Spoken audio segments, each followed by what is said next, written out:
লাইফে খুব সহজেই ডিসিশন নিতে শেখো। আজকে কেন আমি এই কথা বলছি?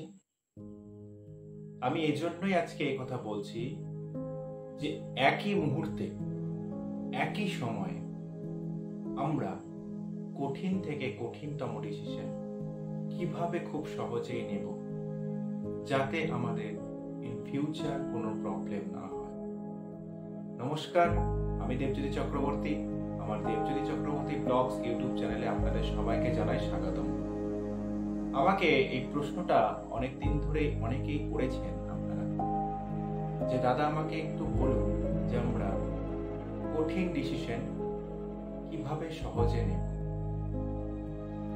আমি বেশ কয়েকটি এক্সাম্পলের মাধ্যমে আপনাদের বিষয়টা বুঝিয়ে দিচ্ছি। আপনি আজকে যে অবস্থায় দাঁড়িয়ে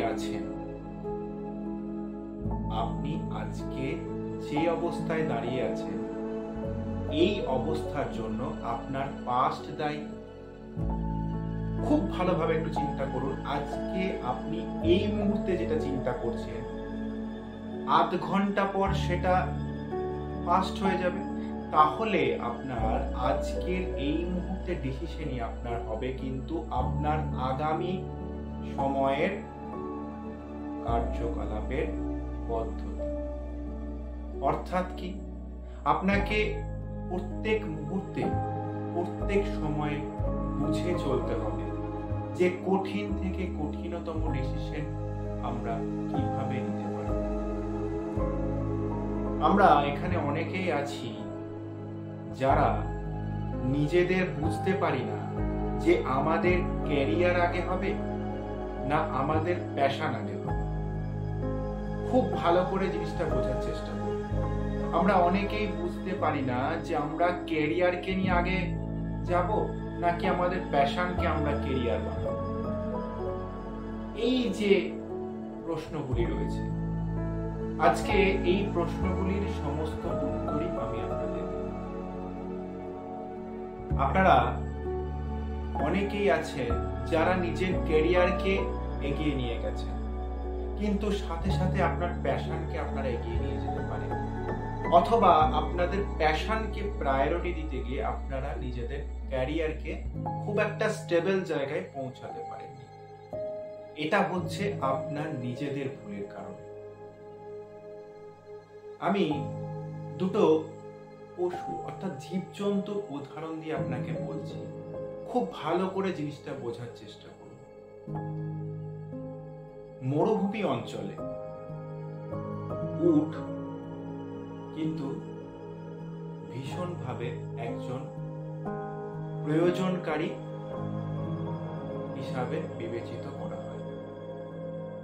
তো মরুভূমি অঞ্চলে কি হয়, উটকে যদি আমরা 7 দিন জল না খেতে দিই, সে কিন্তু তবুও কিন্তু ওই যে বালুর চরের বালিকাময় রাস্তার মধ্যে কিন্তু কন্টিনিউ এগিয়ে যায়। এবং শুধু এগিয়ে যাওয়াই নয়, সে নিজের ওপরে একটা ভারী লোড নিয়ে সে কিন্তু আস্তে আস্তে এগিয়ে যায়। তো আমাদের জীবনটাও কিন্তু এরকম। আমরা যদি মনে করি যে আজকে আমরা যে জায়গায় রয়েছি আমরা কালকেই একটা খুব ভালো জায়গায় পৌঁছে যাব,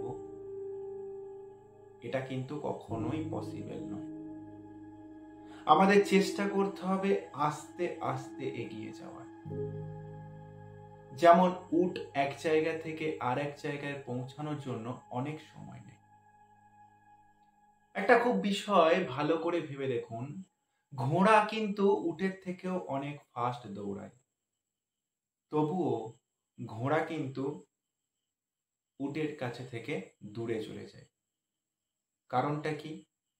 কারণ উটের গায়ে দুর্গন্ধ ঘোড়া সহ্য করতে পারে না। আপনারা লক্ষ্য করে এখনো দেখবেন যে অনেক মরুভূমি অঞ্চলে, রাজস্থান এই সব সাইডের মধ্যে যারা সেনা জওয়ানরা রয়েছেন, তারা প্রত্যেকে এখনো উটের সাহায্য নিয়ে এগিয়ে চলে। সেখানে কিন্তু ঘোড়ার সাহায্যের প্রয়োজন হয় না। অর্থাৎ কি, সেই জওয়ানরা যদি মনে করতেন না আমি দৌড়ানোর জন্য ওই ঘোড়াকেই বেছে নেব, তাহলে কিন্তু তারা কখনোই এগিয়ে যেতে পারতেন না। উট কিন্তু মরুভূমি অঞ্চলের জাহাজ বলা হয়, কই আজ অব্দি তো ঘোড়াকে কেউ বলে না। তাহলে এই যে ডিসিশনটা নেওয়া হয়েছে, অর্থাৎ কি একটা সঠিক ডিসিশন। আমি আরেকটা এক্সাম্পল দিয়ে আপনাদের বোঝাচ্ছি। একটা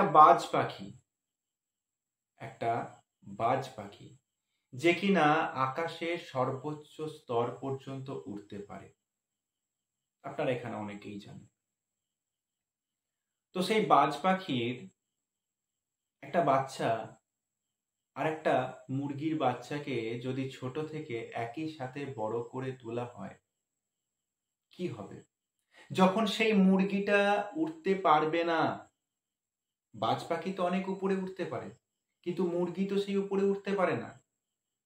তাহলে মুরগিটা যখন আস্তে আস্তে হাঁটবে, ওই বাজ পাখিটাও কিন্তু সেই মুহূর্তে আস্তে আস্তেই হাঁটবে। অর্থাৎ সেই বাজ পাখি যদি সেই মুহূর্তে ডিসিশন না নেয় যে আমাকে উঠতে হবে, সেই বাজ পাখি কিন্তু সেই মুরগির মতনই আস্তে আস্তে এগিয়ে যাবে। আমি এর মাধ্যমে যেটা বোঝাতে চাইছি যে আমাদের ডিসিশন নিতে হবে সঠিকভাবে, খুব অল্প সময়ের মধ্যে। এখানে অনেকেই রয়েছেন যারা অনেকেই বলেন যে যদি উঠতে হয় বাজ পাখির মতো, তাহলে প্রজাপতির সঙ্গ ছাড়তে হবে। আমি সেই বিষয় সংক্রান্ত ভিডিও আনবো, কিন্তু আমি যেটা বোঝাতে চাইছি সেই বাজ পাখিটি যদি সেই মুহূর্তে ডিসিশনটা না নেয়, তাহলে কিন্তু সে কোনোদিনই উপরে উঠতে পারবে না। আবার সেই বাজ পাখি যখন উঠতে শিখলো, বাজ পাখির একটা সময় পর যখন তার ঠোঁট এবং তার নখগুলো যখন দুর্বল হয়ে পড়ল, সে কি করে আমরা এখানে অনেকেই জানি, সে একটা পাহাড়ের মধ্যে চলে যায় এবং সেখানে গিয়ে সে কন্টিনিউ কি সেই ঠোঁট অর্থাৎ সেই চোয়ালগুলোকে ভাঙতে থাকে এবং ভাঙতে ভাঙতে সে পুরো চোয়াল ভেঙে ফেলে। তারপর তার নতুন চোয়ালের উৎপত্তি হয়। কিন্তু সেই বাজ পাখিটি যদি সেই মুহূর্তে ভাবতো যে না আমি আর সেই পাহাড়ে উঠতে পারবো না, কারণ বাজ পাখিটার তো বয়স হয়ে গেছে, তাহলে কি হতো? বাজ পাখিটা নতুন করে আর জীবন শুরু করতে পারতো না। কিন্তু সেই বাজ পাখিটি সেটি করেনি। সে নতুন করে বাঁচার জন্য আবার এগিয়ে চলেছে এবং একটা সময় পর সে তার চোয়ালগুলি ভেঙে ফেলেছে। তারপরে কি হলো? সে একটি নতুন জীবন লাভ করলো এবং পুনরায় সে সেই আকাশে আগের মতনই কিন্তু উঠতে থাকলো। অর্থাৎ এর মাধ্যমে আমি বোঝাতে চাইছি, যদি সেই মুহূর্তে সেই বাজ পাখিটি ডিসিশন না নিত, তাহলে কিন্তু সে সেখানেই তাকে শেষ হয়ে যেত। তাই কঠিন সময়েও আমাদের, কঠিন মুহূর্তেও আমাদের সঠিক ডিসিশন নিতে হবে, কারণ আজকের ডিসিশন নির্ভর করছে আমাদের ভবিষ্যতের কথা।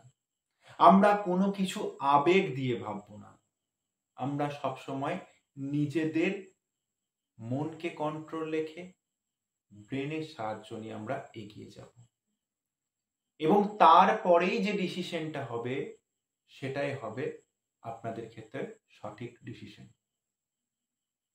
আমি আশা করছি আমার ভিডিওর মাধ্যমে আপনাদের সবাইকেই সবকিছুটা বুঝতে পেরেছি এবং আমি যে এক্সাম্পলগুলো দিলাম, এই এক্সাম্পলগুলো আপনারা একটু চিন্তা করবেন। আশা করি আপনারা নিজেদের উত্তর নিজেরা পেয়ে যাবেন। যদি আপনাদের আরো কোনো প্রশ্ন থাকে আপনারা কমেন্ট সেকশনে অবশ্যই জানান, আমি চেষ্টা করব সেই রিলেটেড ভিডিও আনার। ততদিন পর্যন্ত প্রত্যেকে ভালো থাকুন, সুস্থ থাকুন।